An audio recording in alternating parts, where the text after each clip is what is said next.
What? The food? What? I mean, this is an area of history that's just like so deep. And over the baguette. The themes of empire, mission, inheritance, and destiny. Hello and welcome to What the Food. This is a podcast that aims to uncover the fascinating origin stories behind dishes from all around the world, both popular and obscure. My name's Miles, and as always, I'm here with Andy, and together we'll be diving headfirst into history and doing our best to find out how different dishes came to be. Andy and I are neither. Do you say neither or neither, Andy? Yeah, both. Neither. Yes, just whichever way it floats. Depends how you fancy it. Yeah. So Andy and I are neither historians nor food experts. We're just two regular lads interested in finding out a bit more about where the food that we eat comes from. So sit back, relax, and listen to us idiots try and figure it all out. Today's adventure takes us to the origins of peanut butter. Peanut butter. Butter. Butter. I've been watching the Professional MasterChef, and what's her name? The woman that's in it. The New Zealand lady. What's she called? Yeah, the way she says certain things, like when she says butter, she goes butter. Butter. It's like every time she says butter, she goes butter, and she's like, it's a very buttery dish. I don't know why. I never knew that like people from New Zealand pronounce butter that way, but Yeah. apparently they do. Butter. Butter. Like proper emphasis on the U. Butter. In it, yeah. There's like a few other words like that she says as well. I can't remember now, but it does make me laugh. Nah, we'll let her off though. She knows what she's doing, I reckon. Yeah, definitely. Yeah. She knows more than us, definitely. Yeah. She looks like she'd beat you in a knife fight as well. Just like she knows her way around a blade. Yeah. Her haircuts are all a bit leave it though. Yeah. She's either got like bright white platinum blonde hair or I don't know, she just always has weird hair situations going on. Anyway, peanut butter. There you have it. Butter. Peanut butter. So, peanut butter. Do you like peanut butter? Big fan of peanut butter? I do. Yes. Yeah? But the thing is, I like the cheap stuff. Yeah, Because Skippy type. Because I know it's bad for me and it's got loads of other extra shit added in. Yeah. But it's just better because whenever I bought like the pure peanuts grounded with oil in it, I just can't swallow it. It's like I've got cement in my mouth. And like it just absorbs every bit of moisture in my mouth. Yeah, and I just can't enjoy the experience. You're stirring it up, There's right? something You're not just digging in straight from the top. No. So what I do is I crack the lid. Yeah. And because I've not had it for a while, there's that like bit of oil that's sitting on the top. Yeah. Neck that. They call that a peanutty.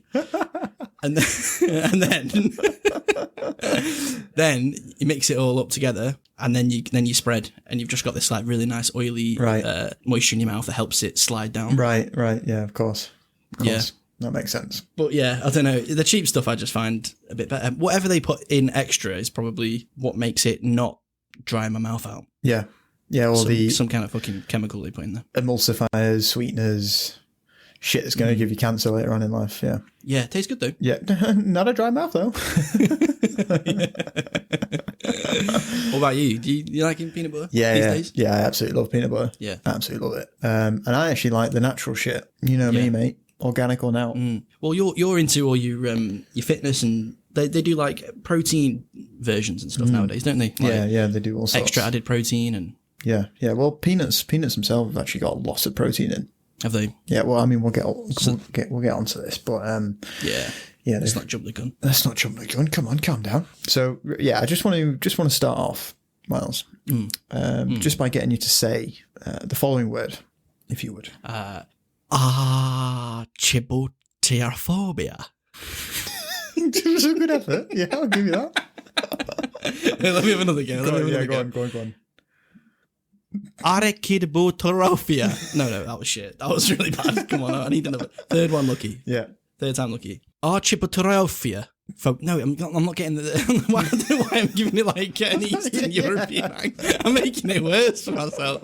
Right, just why am I being a dickhead? I'm just going to say it. Right. Yeah. Archipatrophobia. Use. There's an extra. It's got a double little dip. It's got like two little. It's a trophobia. Yeah. Archipatrophobia. I think it's the kid is pronouncing it. So Archidbotropia. Archidbotropia.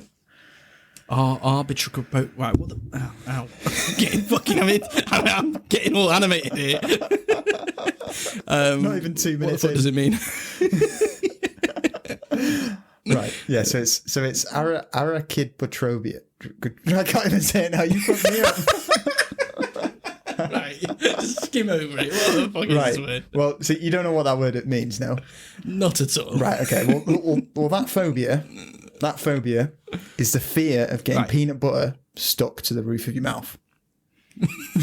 So like when I'm eating the healthy shit, that's what I'm going through. That's what you're getting, yeah. Right. Yeah. Okay. This is turning into a bit of like a therapy session for me. This is my official clinical diagnosis. Yeah, I've just diagnosed you. Okay, so there's an actual thing people fucking hate. Yeah, peanut butter stuck to the roof of their mouth. Yeah, they fear it getting stuck to their mouth. They fear it so much that a very difficult to pronounce word. Maybe you can only pronounce it when you've got peanut butter stuck in your mouth. Yeah.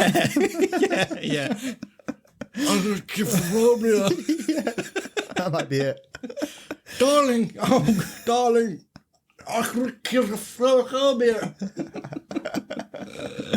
Yeah, so I just wanted to start with that, just to let you know that there is a word out there. It's an appetizer. Yeah, exactly. All right. So what is peanut butter? So peanut butter is simple. It's a spread or a paste made from ground, dry roasted peanuts. So they've been roasted though. They're not raw. No, they're not raw. And they're not raw because roasted before they're mushed together. Yeah, exactly. I don't know if you've ever had like a proper raw peanut, but it just tastes like nothing. There's no flavour at all. Yeah, to get flavour from a peanut, you have to roast it in some way. You have to roast it. Yeah, exactly. So yeah, it's just made from dry roasted peanuts. I think it takes around 550 peanuts to make a 12-ounce jar of peanut butter. 12 ounces in a proper metric is about 340 grams. So yeah, 540 peanuts for 340 grams of peanut butter. That's a lot. 540 peanuts is a lot of peanuts. Hence why peanut butter is so calorie dense. You know, it's because it's all that, just like jam packed. Exactly. Now, I think I'm about to ruin peanut butter for you and the listeners, possibly forever right now. But the next time you spread peanut butter on your toast, just imagine you're spreading like 100 peanuts on the bread instead. Yeah, I actually have never thought about it like that before. Mad, isn't it? Yeah, because it's just ground up peanuts. If you got one peanut and just bashed it into smithereens and made it the smallest you could possibly make that one peanut, it would be like not a grain of sand, but it would be like a few grains of sand. Yeah. So then to get a whole jar of that stuff, that's a shit ton. That's a lot of and then we're just spreading it. Yeah. Oh God, yeah. Yeah, mate. Just imagine. And oily. It's all oily. You got your bread, and you just empty a packet of peanuts just onto your bread. Probably even more than one packet of peanuts. Probably like 2 or 3 packets. And just eat that instead of peanut butter next time. See how you get on. Yeah. My God. So yeah, peanut butter is incredibly easy to make. You know, you just roast off some nuts until they're brown. Throw them bad boys in a food processor. Blitz them up until the paste forms. Boom. You got yourself some nut butter, boy. That's it. Nut butter, boy. You know, that's all you need. But a lot of store-bought peanut butter contains, as we've already spoke about, sort of added ingredients like salt, sweeteners, emulsifiers, that sort of shit. You know, these guys improve the taste and just generally preserve it as well. So before we jump into the history, another little fact about PB. Just to get you close to nutting. I was already close.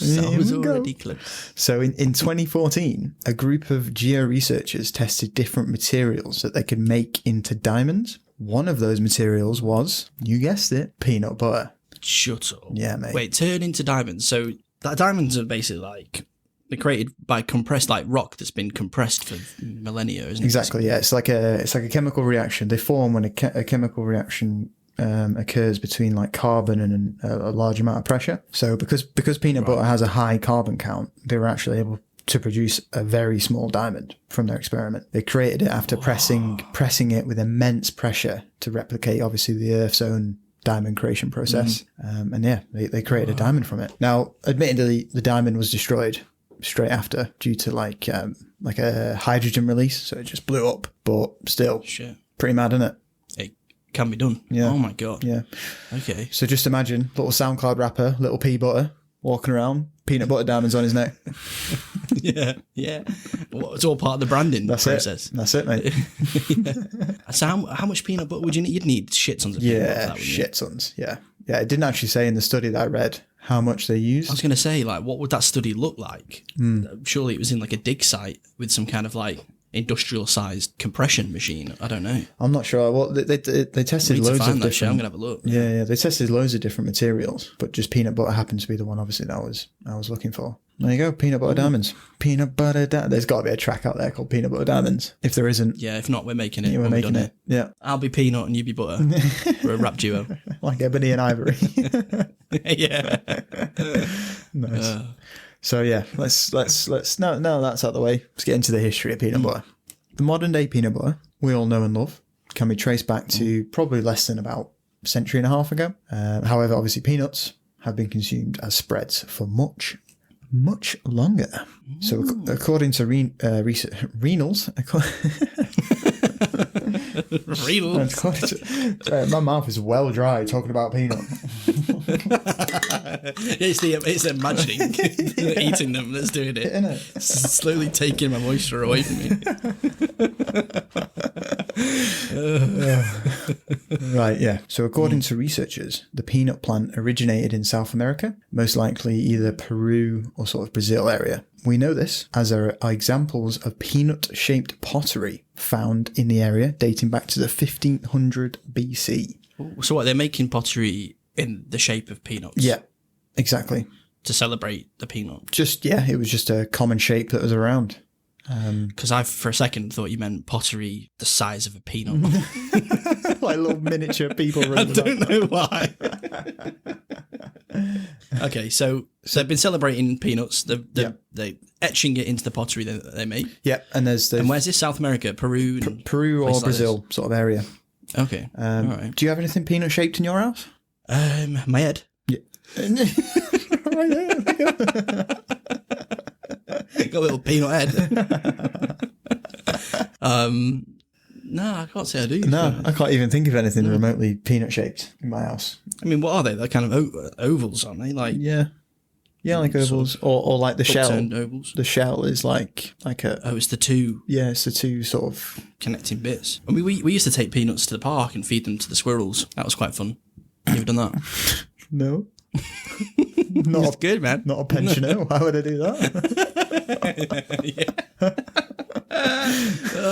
No, we used to do it. We used to go into a little Turkish supermarket that was near where we used to live in Seven Sisters. I thought you were going to say in St. Anne's. I was like, no, I know you're lying. There ain't no Turkish supermarkets in St. Anne's. Yeah, it's too white up there. They wouldn't allow it. And we used to buy it was like £2 and it was like a 500 gram bag of peanuts, like a massive bag of peanuts. We used to go to the park and just spend like half an hour just giving them. And what you could do is the squirrels would run right up to you and take it out of your hand.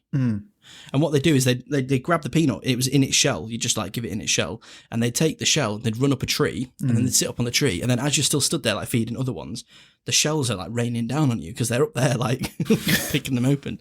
And you've got all the shells like landing on your head. Right. Very pensioner thing that I was doing. Yeah. I mean, it sounds. I was doing this with my girlfriend, by the way. I'm not like wandering to the park on my own and feeding squirrels. Like we made it a bit of a thing. This is regular. I just want to put that out there. Like the weekends, or.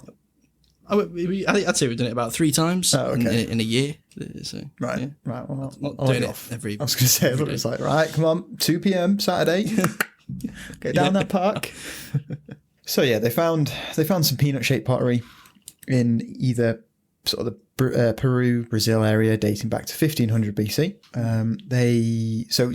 Peanut butter itself is thought to have first been made by either the Aztecs or the Incas, who were obviously living up in South America, sort of around the 14th century. They would mash up their peanuts into their peanuts.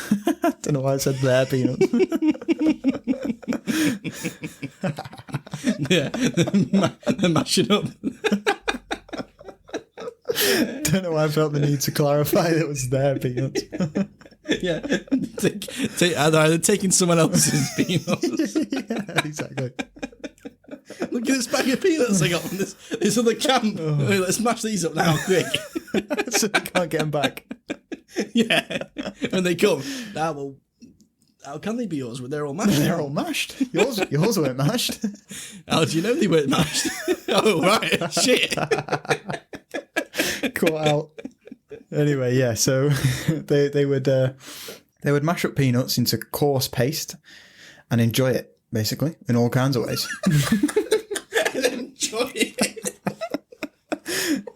They would. They wouldn't be doing it if they didn't enjoy it, would they? No, fair point.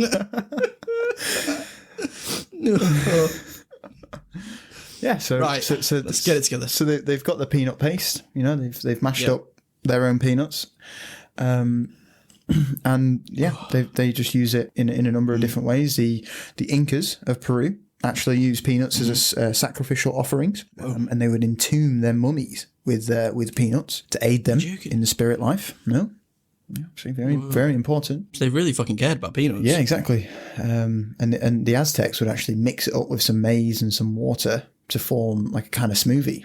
So they'd have like a peanut maize smoothie. Whoa. Yeah. Way ahead of their time. Way ahead. Do you reckon there was any sort of like annoying influencer type Aztecs that were peanut butter smoothie, everyone. Metal? Are these peanuts organic? Are these? Yeah. So they were having like little milkshake type things then. Yeah, exactly. Little smoothies, little maize and peanut butter paste smoothies. But yeah, I mean the Aztec or this Inca peanut paste, it is similar to what we have today, but it would have been a lot coarser because obviously they're only using primitive sort of tools, and it would have tasted different anyway, just thanks to sort of the evolution of the peanut plant itself. We probably cultivated sweeter peanuts and stuff like that. Yeah, exactly. Yeah, like genetic, just by selectively breeding it and genetically modifying it and stuff. Would they have had like mortar and pestles then? Similar, like. Yeah, something like that. That's how they ground it up. Like the mortar and pestle dates all the way back to Roman times. So even if it wasn't that exactly, they'd probably using the same technique where they've got like a dish-shaped object and a heavy thing that they're crushing it with. Yeah, kind of thing. Yeah, Exactly. exactly. So they're eating peanuts. They're wrapping their dead in peanuts to help aid them to the afterlife. Yeah, they're making peanut smoothies. Yeah. They're doing all sorts, the Aztecs and the Incas. They're living it up in South America. They're eating peanut paste, sacrificing their uncles, all sorts of shit's going on. But as ever, a storm was brewing in the west. A storm that was so catastrophic, so calamitous, so cataclysmic that it would change the very lives of every single person currently living on the continent of South America.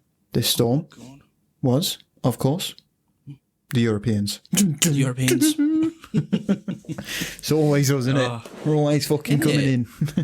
Every single episode we've done so far, I think the Europeans have done something really shitty. Yeah, that's it, mate. I mean, yeah, it's the Europeans, but again, more specifically, it's the Spanish. I mean, they were conquering everywhere, weren't they?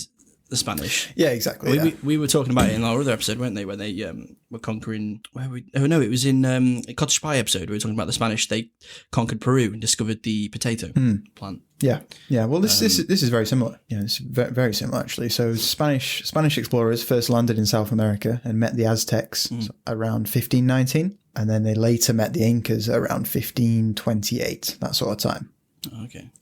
Funnily enough, the Aztecs actually thought the Spanish were messengers of God, sent by, here's another little pronunciation, sent by Quetzalcoatl, which is their god. Quetzalcoatl is a feathered serpent deity of the ancient Mesoamerican culture. Pretty cool dude. He was the boundary maker between the earth and the sky. He was a creator deity, and he's basically attributed to creating mankind. Right, he's a pretty big deal in Aztec culture, and the Aztecs themselves thought that the Spanish were messengers of this god, so they loved it. What do you think led them to believe that? Just was it that Spain and the Spanish maybe had more futuristic technologies they were bringing over with them, and exactly right. That might be a sign. Yeah, exactly right. They arrived with we'll go into it in a second, but they arrived with steel armor and swords, and I think they even had guns at this point. They were like, so if you've never seen that stuff, it's like magic. It's like you don't. Yeah, you just be like, yeah, okay, yeah, that's from God. Exactly. They're messages of God. And they arrived on the shores with like massive boats, because obviously they'd sail the Atlantic. So they had massive boats compared to little Aztec Fishing rafts boats. and fishing boats. And yeah, exactly. Yeah. So I found this quote on a site called Wildertopia, which is a site about culture and coexistence. I am Quetzalcoatl, the morning star. Every morning I lead the sun back out to Mictlan, to be reborn with the dawn. I know the way out of the land of the dead and will guide us back home to the sweet paradise, Tamuan Shan. Cool. This dude's a badass. Yeah, very cool dude. Quetzalcoatl. That's it. Quetzalcoatl. Yeah. Anyway, yeah, the Aztecs thought the Spanish were good dudes and just invited them into their seas. Yeah, they soon, as we all know, realised that the Spanish were, in fact, not good dudes. In fact, I would actually say they were the opposite of good dudes. They were bad dudes. The Spanish saw both the Aztecs and the Incas as primitive heathens that are in desperate need of some good old Christianity. Oh, here we go again. Here we go again, baby. So a quote from Juan Jean de Sepúlveda, a Spanish conqueror in 1547 reads, "The Spaniards are perfectly right to govern these barbarians of the New World and adjacent islands. They are in prudence, ingenuity, virtue, and humanity as inferior to Spaniards as children to adults and women are to men. There being as much difference between them as that between wild and cruel and very merciful persons, the prodigiously temperate and the continent intemperate, and I dare say from apes to men." Dun, dun, dun. So yeah, they look down on these folks. They're like as bad as women are to men. Yeah, that's prudent of the time, isn't it? Whoa. Some hate there in those words. Some real hate. Exactly. So the Spanish came to South America with obviously their guns, steel swords, lances, daggers, basically strong, sharp weapons that slaughtered the thinly armoured natives. The blunt clubs that the natives have while they were Just capable. Didn't stand a chance, did they? No, exactly. I mean, they were capable of battering and wounding some of the Spaniards, but they rarely succeeded in killing any of them. Well, I guess the Spaniards at that time would probably have superior fighting tactics behind them as well. Yeah.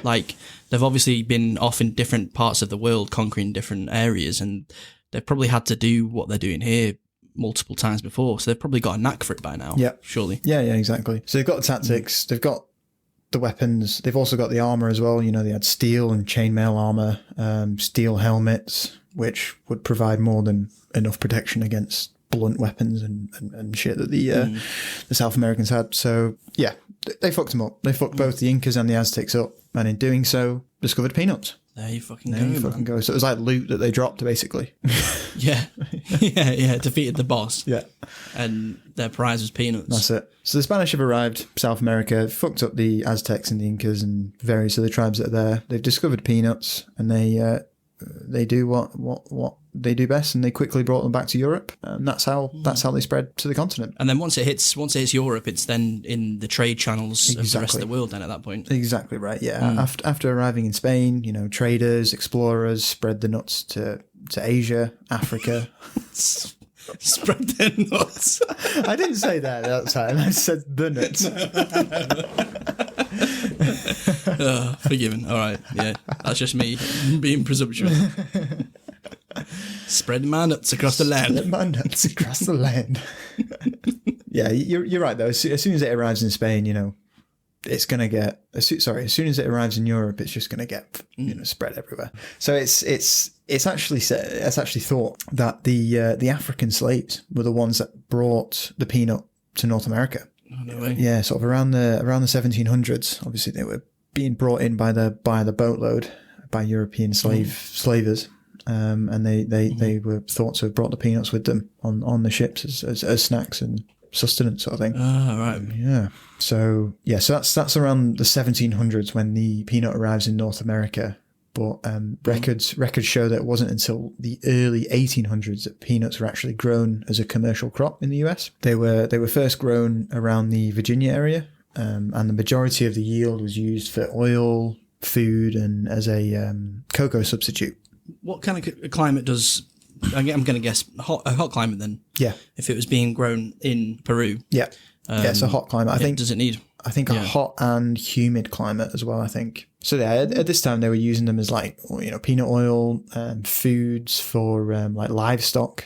It wasn't popular. It wasn't a popular food. People regarded it as I said, food for livestock and the poor. It wasn't until sort of the late 1800s when, thanks to travelling circus, P.T. Barnum's travelling circus, that popularity of the peanut began to grow. Whoa, a circus. So have you seen The Greatest Showman? Oh, yeah. Yeah, so basically Hugh Jackman's responsible for the rise in the peanuts. What was the name of the circus? It was just P.T. Barnum. P.T. Barnum was a guy, was the main guy. He's the guy that Hugh Jackman plays in the film.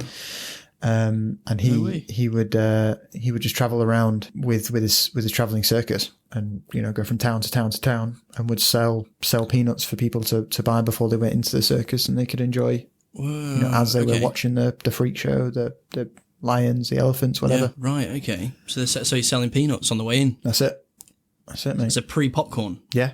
They would sell them as hot roasted peanuts. Hot roasted peanuts. Come on, guys, get your hot roasted peanuts. You want to see a man eat a baby? Well, first you got to get your hot roasted peanuts. You want to see the zebra climb on another zebra and do a backflip onto a gorilla who's eating some peanuts? Then got to get your peanuts. Yeah, that's it. And just punters would just queue up and just queue up for hours and just take them into the shows with them. That's what it was. Everywhere. I'm thinking about everyone is going to be bare thirsty at these carnivals, at these circuses. I hope they had plenty of liquids to go around. Because after watching something for ages and eating a whole bag of hot roasted peanuts, I'm going to be ready for something. Yeah. So that's why they sell them in pubs today, isn't it? Really, like I mean, maybe that's like a very minor conspiracy theory, but obviously, like salty peanuts, they make you thirsty. You buy more beer. Yeah, it might be something in it. The travelling circus is attributed to the growth in peanuts, and then since then, it spread to baseball games, street vendors, and it just continued to grow until the US was gripped by peanut fever, really. With the popularity of peanuts continuing to rise in the US, more and more people began focusing on this lovely little nut, looking at different ways to consume it, to make the most out of it, how to grow it better, everything basically. And it just so happens that one of those ways was peanut butter. Unfortunately, or it's a more interesting story this way actually. Its invention actually can't be accredited to a single person. There's actually a lot of people who, well, I say a lot of people, there's 6 different people who think or have claimed, who have either claimed themselves or people think they invented the world's favourite nut butter. So these 6 different heroes who claim to have invented it are Dr. John Harvey Kellogg, George Washington Carver, Rose Davies, Marcellus Gilmore Edson, an unknown St. Louis physician, and George A. Bayard. Perfect. Love it. Absolutely love it. An unknown St. Louis physician threw me off. Because I had to revert to my... your original voice. My normal way of saying it. Yeah. Interesting that you put an E on the end of Lewis as well. Yeah, why did I do that? So it's an unknown St. Louis physician. Right, physician. Yeah. All right, cool. Right, yeah. So those are the 6 different people. And we're going to go in to a bit more detail on those 6 people and just look at their stories and look at how they came to have that claim. So, yeah, let's begin with Mr. Cereal himself, Dr. John Harvey Kellogg. Kellogg, I've heard that name before. You've heard that name before. What's your favourite Kellogg product? Is that the same name I'm thinking? Is it linked? Yeah, it is. It's exactly the same person. Oh. Mr. Cereal himself. My favourite Kellogg product has got to be the Kellogg's Fruit Winders. Because as a child, I used to unwind them whilst I was sat at school eating them, and I used to take them off the paper, roll them all. I used to roll them back up, but just as without the paper that's keeping them all together, into just one big nugget of jelly chewiness. Right. I used to just eat that like a little psychopath. A little psychopath. I don't think they were very good for us, though, those, were they? No. No, definitely not. Do they do them anymore? I've not seen them for ages, you know. I haven't. I've not They seen used to do some different flavours, didn't they? They did like a strawberry flavour. What, did they do another one? I can't remember. Cherry, maybe? I feel like or there's a few- blackberry? Blueberry? Something like that. Yeah. I've not actually seen them for ages. They must exist still, surely. What a weird product, though. And then didn't the paper that wrapped them up have like a bit of a comic strip? Yeah, on it had a or comic something? strip. Yeah, exactly. You had to hold it up to the light, didn't you, to see? Yeah, so weird. Yeah. Really weird. Yeah, you don't get shit like That was actually grease-proof paper, wasn't it? Yeah. Yeah, it was like just like baking parchment, wasn't it? Yeah. So it wouldn't stick. Weird, man. Yeah. Anyway, yeah, so let's begin with Dr. John Harvey Kellogg. Kellogg claims to have invented peanut butter, or a version of peanut butter, in around 1895, which is obviously a long time ago, just before the turn of the century. So he patented a process for creating peanut butter from raw peanuts, and then from that point on, just immediately began marketing it. He advertised peanut butter as a nutritious protein substitute for people who could hardly chew food anymore. Whoa, okay. Yeah, so that is where it actually comes from. That's, well, in Kellogg's case, that is why he created peanut butter. So he's going in it as like a health food angle. Yeah, exactly. Kind of, yeah. for people that can't chew food. So that's what you were referring to before when you said about the people without teeth. Yeah. So like old people as a way to get protein and stuff like that. That's it. Yeah. Okay. He was Because Kellogg's is kind of like something I associate with like breakfast products, I guess. But maybe it just wasn't always like that. he was a doctor. He was a medical doctor, John Harvey Kellogg. Ah, was he? And he spent a lot of time working in various clinics and stuff like that. And one of the places he worked was a place called Battle Creek Sanitarium. That is where he sought to come up with peanut butter as a substitute there for the people that were struggling to chew food or struggling to get their nutrients and stuff like that. Nutrients, yeah. It was likely there where he made it. A letter. So we've actually got a letter that he wrote to a lady named Ellen White. Reads, "Some very excellent preparations from nuts had entirely replaced butter." so it sounds like they were obviously using butter before and have replaced it with this new nutritious paste that Mr. Kellogg has started crafting. Kind of replicates butter in a way. Yeah. It's just spread it on bread and things. Exactly. Easy to eat. You don't have to chew it. Perfect. Although he patented the process of making peanut butter, he didn't explicitly patent peanut butter itself. Oh, God. So he patented the process, but he didn't patent the end product. He said that was intentional and was quoted as saying, "Let everybody that wants it have it and make the best use of it." so, Mr. Cereal, nice dude, Yeah, man. He didn't patent it because he just wanted everyone Yeah, to enjoy it. to be able to have it and make it. Exactly. Pretty Very altruistic of him. Altruistic of him. Yeah, that's the one. Yeah, pretty decent guy and a pretty decent candidate for the true inventor of peanut butter, I think. Yeah. He's at the top of my list. Yeah, for now. So moving on to the next contestant, we've got George Washington Carver. Carver. Have you ever heard of this dude?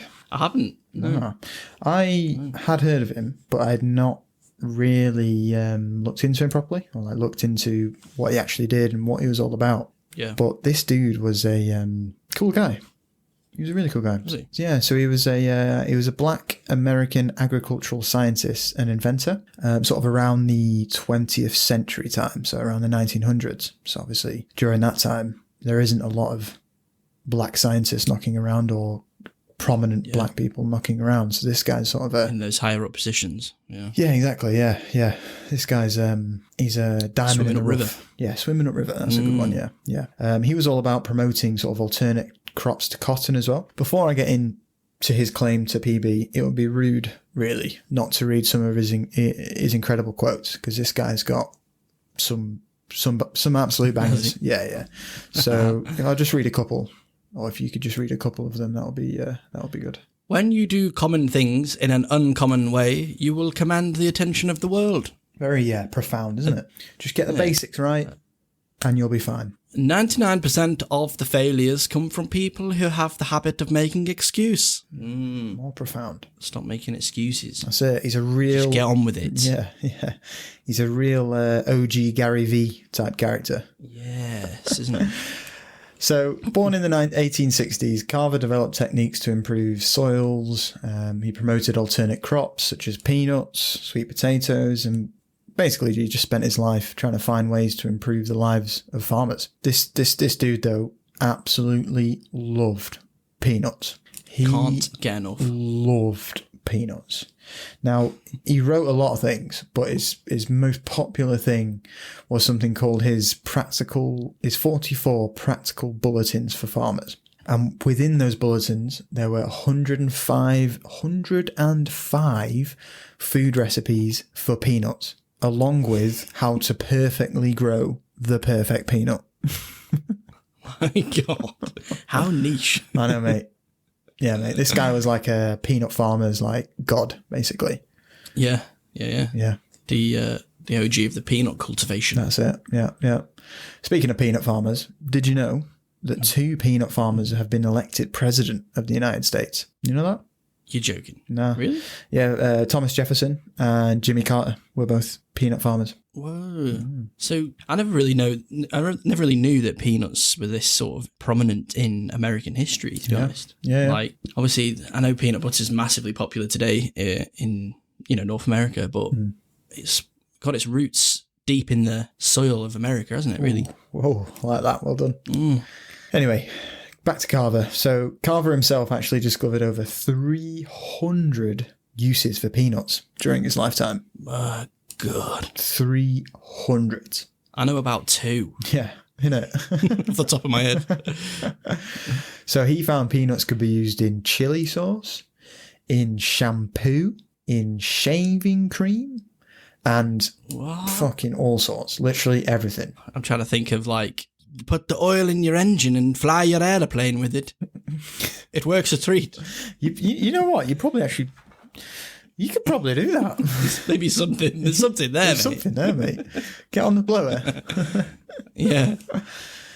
Unfortunately, though, despite all this guy's peanut glory, his pioneer attitude to the agricultural world and his many peanut inventions, He died from a peanut allergy. you imagine after all this. No, but despite all that, it's actually thought it's unlikely that he was the first one to invent peanut butter. Right. But I thought I'd include him on the list because he did so much for the peanut cause. Yeah. Moving on to the next hero on our candidate list, we've got a lady named Rose Davies, or Davis, probably. Now, we don't know much about this one. There isn't really much written evidence or anything like that, but according to one historian named Eleanor Rosecransky, maybe? Something like that. A lot of difficult names in this episode. I seem to always get difficult ones, so I just seem to include Don't you? ones. Yeah, I don't know. Yeah. Anyway, yeah, cool. You were like, peanut butter will be fine. There won't be many difficult names to pronounce. Yeah, exactly. Wrong. So yeah, according to this historian Eleanor, she thinks that a New York woman named Rose Davis was actually the one who invented peanut butter. Now, Rose Davis's intention supposedly came in the 1840s after one of her children came back from a holiday in Cuba. Okay. Whilst in Cuba, the Davis kid is said to have enjoyed some kind of peanut paste that the natives were making by grinding peanuts together. That's, he enjoyed it so much on his holiday that he came home and asked, Mom, I want peanut paste. Yeah. What is this, son? I want peanut paste. I think this guy's a bit older than that, but Oh, okay. Mom, I want peanut paste. that's it. Yeah, that's it. Proper neckbeard type. Yeah. I went to Cuba and they had loads of it. So yeah, it's sort of that's how she created it basically. There isn't really much apart from Eleanor's word, but I think it's quite a cute story, isn't it? About son goes on holiday and yeah. wants to bring it back. Yeah, exactly. He goes on a lad's holiday and he comes back and he wants to distract his mum. You will not believe, Mum, what I had. Yeah. You know peanuts? Yeah, you know them. You know the ones in the two in the thing. To crack them open, you know the ones. They paste them. They make it into a paste, Ma. They bloody paste it, Ma. Oh my God. So yeah, apart from that, there isn't really much. But like I said, it's a cute story. Yeah. A cute story. Yeah. Yeah. So moving on to the next one, we've got Marcellus Gilmore Edson. I think Mr. Edson is one of the more likely inventors of peanut butter. I think he's up there with Mr. Kellogg. Is he? Marcellus was a Canadian chemist and pharmacist who lived from 1849 to around 1940. He was born in Quebec, and he is said to have developed the idea of peanut paste as a delicious and nutritious foodstuff for, again, people who could hardly chew solid food. So we're back at this medical angle. That's it. Of trying to feed people that can't eat properly. That's it. Yeah, exactly. I mean, if you think about it, during the time, dental hygiene wasn't really at the forefront of people's minds. No, no. They had other shit to deal with. Like they were losing their teeth like at middle age, weren't they? Yeah, exactly. They've got shit to deal with. They've got shit like bears and cholera to deal with. They don't give a shit about brushing their teeth. In 1884, Edison was awarded the United States patent number 306727 for the invention of his peanut paste. So he's got the official. Yeah. Ah, okay, but we don't know if it was definitely him, but he's the one that's on paper got the actual thing. Yeah, okay, right. His paste is said to have a consistency like that of butter, lard, or ointment. Now, I read this, and the first question I had was, who's eating ointment? Yeah, ointment doesn't sound like something you put in your mouth. Doesn't sound like something like a little tincture, like something you rub on your skin or something, like get rid of a rash. It's a weird use of the word that, but maybe it was something else back in the day. Yeah. Anyway, Edison is thought to have been the first one to actually add sugar as well to peanut butter. He would add the sugar to sort of harden the consistency and just make it more pleasant to eat. To be honest, I think this guy is the guy. He's serious, as his Wikipedia page is literally a screenshot of the patent. He's like, don't fuck with me. Yeah. You want to come here and see if it's the real shit? I got it. He probably had that around his neck or something. Everywhere he went, he just flashed his card.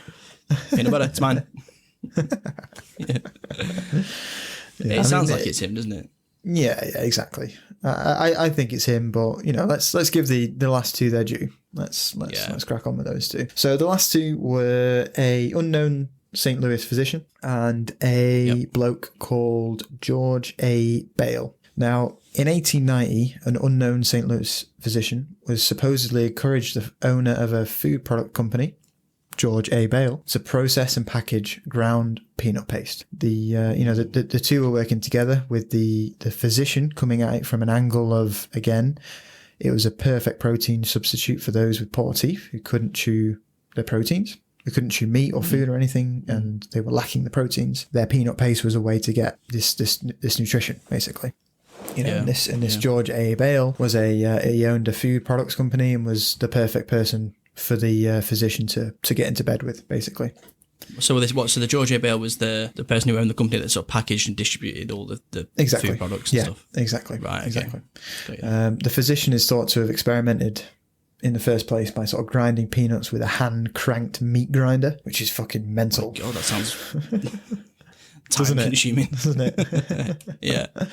But 1 second, honey, I'm finishing my grinding. What have you been doing that for 16 hours on the trot? I know, honey, but I got a meeting with Bale in an hour, and I need to make sure that all of these 700 pounds of peanuts are grinded perfectly. Yeah, like hand cranked as well. That would have been so tiring. Yeah, wouldn't it? Awful. But his right arm is just There's like that Simpsons episode where Homer's got like a right arm that's way stronger than his left because he's just been doing bicep curls with his right arm. Yeah. As this guy, he's just been grinding his peanuts. His right arm's just absolutely hench. He's just lost all muscle in his left. Yeah, all his friends are like, we know what you've been doing. He's like, no, it's peanut grinding, I swear.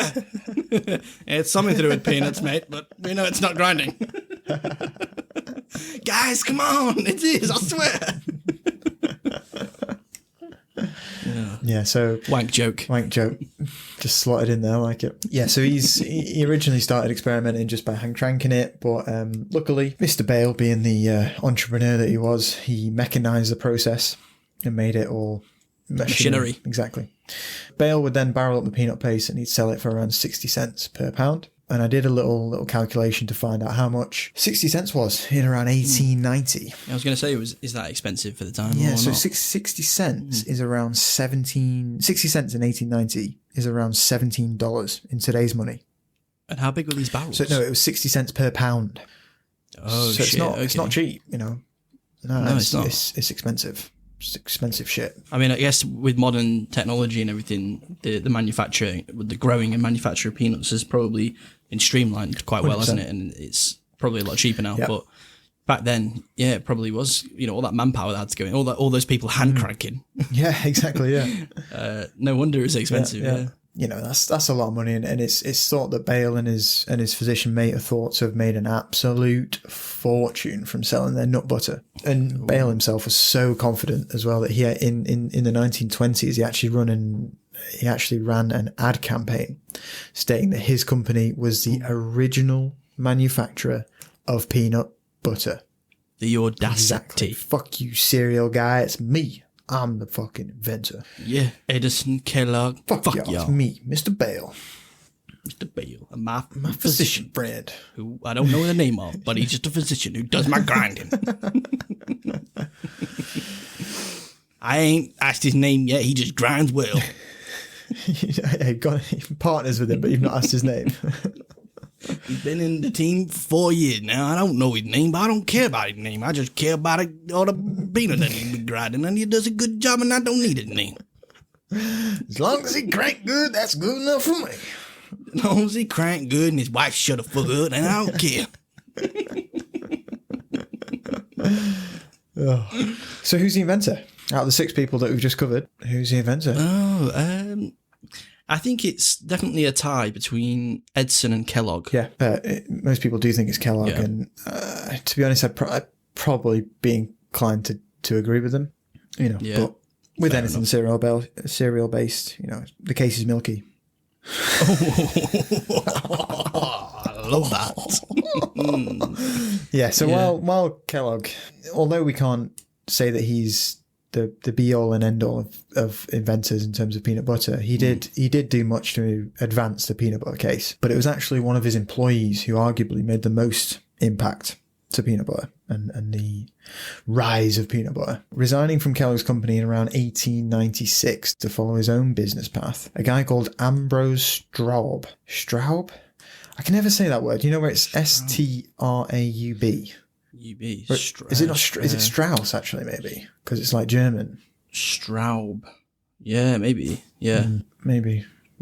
Well, I'm going to have to mention his name a couple more times, so I'm going to say it wrong probably. But anyway, so Ambrose was, he was a former employee of Kellogg. He resigned in 1896 to follow his own, to go self-employed basically, and was granted a patent for one of the earliest peanut butter machines in 1903. Whoa, Peanut butter machine. So that we're onto like specific niche machines now that are set up machines specifically for peanut butter. So this machine is it made the process of converting peanuts into peanut butter far quicker and less tedious. So fucking get rid of that hand crank, lad. We've got a machine for it now.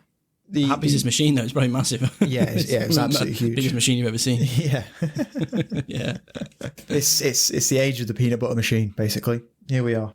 It wasn't until 1904 that the importance of this machine became clear to all. It was actually, I don't know if you remember, but in the Pie episode we spoke about world fairs. Yes, the new technology and new foods show it basically like a big show off contest. Everyone's showing each other what they've exactly. made. Well, Yeah, exactly. Well, in 1904 there was a world fair in St. Louis, and the peanut butter machine was there. Mr. Straub's peanut butter machine was there.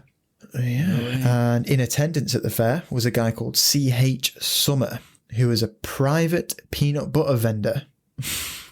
Don't know what a private peanut butter vendor means, but yeah. Oh, I'm not public. I'm private. There's a waiting list for my peanut butter. Yeah. Oh, you're eating peanut butter there? Oh, God, you're eating public peanut butter. God, disgusting. I'm going to go with private peanut butter. Anyway, he saw the machine at the World Fair, bought one immediately, and he was the only peanut butter vendor up and down the country for a while with this machine. And because he had this machine, he could pump the stuff out. You know, he met the demands of the hungry public, and he sold around $705 worth of peanut butter in a year. And in today's money, so that's sort of around 1905, 1906 sort of time, $705 worth of peanut butter $705 in today's money is around $20,000. So this guy's he's made a bit of money there. selling a lot of peanut butter. Given the fact that the time period, the lack of globalization, that shit was just cooking in. That's impressive to sell that much peanut butter. He's only able to sell it to fairly local sources, really. Yeah, exactly. And like transport links aren't the best either. It's good going. But also, people still don't really know what it is, do they? No. At this point, No. It's not like a widely accepted food item. So there's still that aspect of it, isn't there? As well, he's kind of competing with just introducing it as something to eat in general. Yeah, exactly. Yeah, exactly. This, like you said, this is just the beginning of peanut butter's mass popularity, really. And the years following the fair, more and more companies began buying these machines, and more companies began selling peanut butter, and it just grew from there. One of the first companies was a company called Beech Nut Packing Company, which was established in 1904. Beech Nut Packing Company. Beech Come on Nut down. Packing Company. These names are great. Beech spelled Beech as well. Oh, is it? Is that a name then? I think so. Must be someone's name. Must be, yeah. So that was established in 1904. They sold peanut butter for the next 50 years, I think, even more. So yeah, we've got, it started with the Beech Nut Company, and then sooner or later you've got, as with anything, any niche, any products, any business, more and more people are entering the arena. More and more people are working on it. Yep. They find better ways of producing it. They find ways to cut costs. They find ways to make it better for the consumer, which has just led us to today, really. We as a consumer continue to benefit from the competition between the different peanut butter brands and their way of making peanut butter goodness. Today, it's almost a given that you'll find peanut butter in somebody's cupboard. It's so popular. Household staple, isn't it? Yeah, exactly. I think I read a stat where Americans are said to eat 3 pounds of peanut butter per person every year. So that's like 700 million pounds a year of peanut butter, Jesus Christ. which is enough to coat the floor of the Grand Canyon. Which is just mental, isn't it? Oh, absolutely my God. mental. Isn't it? Peanut butter and jelly sandwiches. Yeah, they love that shit. Yeah, so I thought before we wrap it up, I thought I'd just go into sort of 3 popular American peanut butter brands that rule the roost, basically, and just sort of give you a bit of a background on how they first started off making peanut butter, and just any sort of fun facts I could find about them. Let's do this. So we're going to look at these 3: Jif, Skippy, and store brand peanut butter. So that's just like your Tesco's finest type your shit. Walmart special. That's it. So we'll start with Jif. Jif has been knocking around since about 1956, and is one of America's favourite peanut butter brands. 1956, so it's post World War II. Post World War II, 1956, just before. 1956. It's the baby boomer time, that isn't it? Where everyone's buying cars and houses and living a lovely existence and eating peanut butter. That's it, eating peanut butter. So one study that I found said that in 2019, 112.87 million Americans ate Jif in that year. My God. Love it. Yeah, and they're all like, why are we so obese? You're eating fistful of Jif in your hand. round peanuts every day. The name Jif was chosen simply because it was easy to remember. Really? Wow, okay. There's no Marketing 101. That's it, innit? I was well disappointed by this. I thought there'd be like some cool story, like why it was called Jif, or like some interesting thing, or some tidbit of some person's life. But nah, it's just because it's easy to remember. Just 3 letters, really easy. Their tagline is that jiffing good. which I think is pretty fucking good. That's a good tagline. Is it kind of a play on effing? No, I don't know. I think so. Kind of. Yeah. Feels like that, doesn't it? Yeah, I think it is. Jiff, that fucking good. Maybe. Maybe. Maybe. Get kids watching telly. Yeah, imagine. That fucking good peanut butter. Spread that shit. Spread yourself. It's fucking good. Edge to edge. Oh, yeah. All right. So that jiffing good. That jiffing good. They're based in Lexington, America, Lexington, Kentucky, and the plant, or the Jif plant, is the largest peanut butter producing facility in the world. Whoa. Which is I wonder if they mental. do tours, and I wonder if they open up to the public. Maybe, yeah. I'd fucking love to look around Maybe. that. Yeah, it'd be cool, wouldn't it? I think I read another stat where it said 1 in 10 peanuts grown in the US for food ends up in a Jif peanut butter. 1 in 10. That is mad. Pretty crazy, isn't it? Such a monopoly on that, haven't they? Isn't it? Yeah, it's mental. So yeah, Jif is by far the most popular in the US. By far the most popular in the US. The second most popular is a brand called Skippy. That's the one I've seen before. Skippy, yeah. It's like blue. Yeah. Blue. I think the smooth one's blue. I think they do sell it in UK supermarkets, but just in like the American section. Yeah, and it's like You know, 9 sometimes at quid the a end of an tub. aisle, they've got just a little... Yeah. Next to the marshmallow fluff. Yeah, or And- Twinkies. Twinkies, Yeah. and root beer. Yeah, rancid. Absolutely rancid stuff. Why would I drink mouthwash No. for the fun of it? No. Americans are weird, man. So weird. Strange folk. So Skippy has actually been out longer than Jif. I think Skippy was first seen on American supermarket shelves around 1933, so before the war. It was actually released slap bang in the middle of the Great Depression, which is both a good and bad thing, I suppose. You know, for those that don't have any money, it's bad because they can't eat peanut butter. But for those that do have cash, can gorge themselves on some tasty ass peanut butter while the rest of the world suffers. So Someone's like, God, the war is really taking its toll, but I know one thing that'll unite the country. Skippy peanut butter. Skippy peanut butter. We'll do our bit for America. We'll provide fat and calories you've never seen crammed into 1 teaspoon before in your life. For the good of the people. Good of the people. Come on back, soldiers. Get your smile on. Get your smile on. Speaking of smiles, Skippy's tagline was, Spread on the smiles. "Oh, I like that. I like that."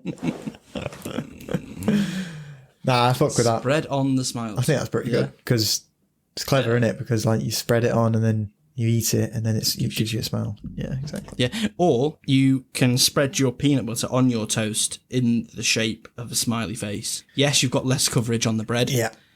But it's a good way to limit the intake of peanut butter to avoid obesity and diabetes. Spread on the smiles. It has a different ring to it. Yeah, now. it does, yeah. You'd also get like, the whole thing would be dry because you're eating like 60% of the bread isn't covered with anything and that's just dry anyway. And then the shit that is covered with peanut butter is going to be even more dry. What's the point? I don't see a downside. What's your qualm? What's the problem? Yeah, so the tagline is spread on the smiles, which I thought was pretty good. But the story of how Skippy came to be is actually pretty nutty. You see, Brilliant. You see what I did there? Yeah, I do. Nice. So a dude named Percy Crosby created a comic strip. name. Yeah, innit? Percy Crosby.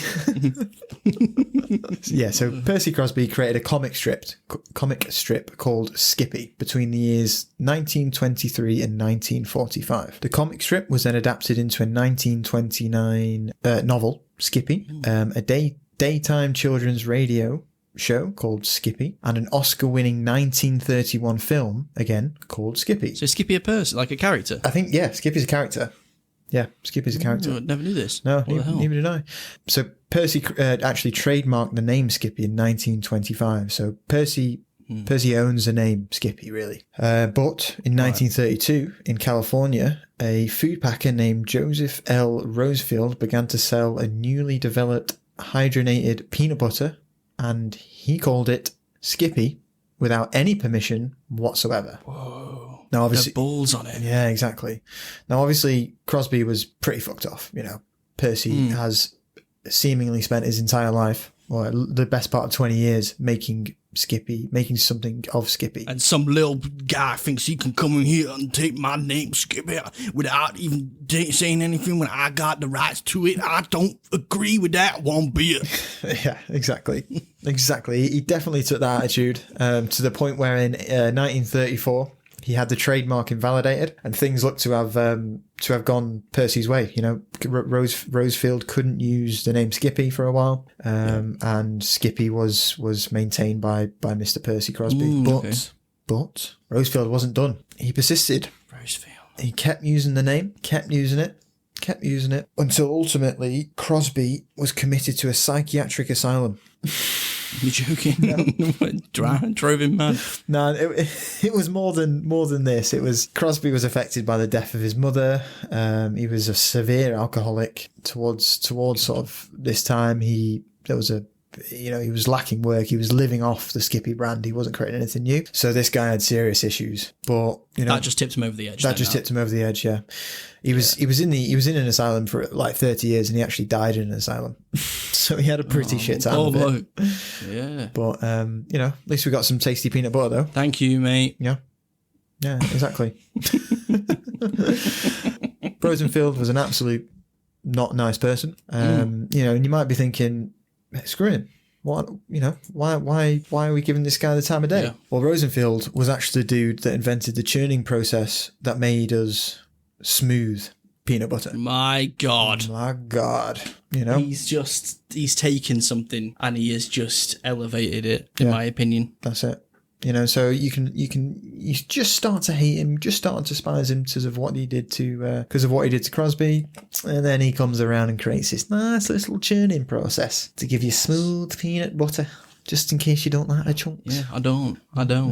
You go for smooth, do you? No, I don't know actually. You say that, and I quite like bits in it. Yeah, I like bits in it. No, I just don't mind. I don't really care. I just have whatever's knocking about. Available to me. Yeah. So yeah, I think if I was going to mix, like whenever I've had like peanut butter and jam sandwiches, I've preferred it with smooth. Yeah. But yeah, I don't really mind. You don't really mind. But yeah, that's the story of how Skippy got his name, Skippy Peanut Butter, which is pretty crazy, isn't it? You would never have thought that. I was well intrigued. No. Interested to find that out.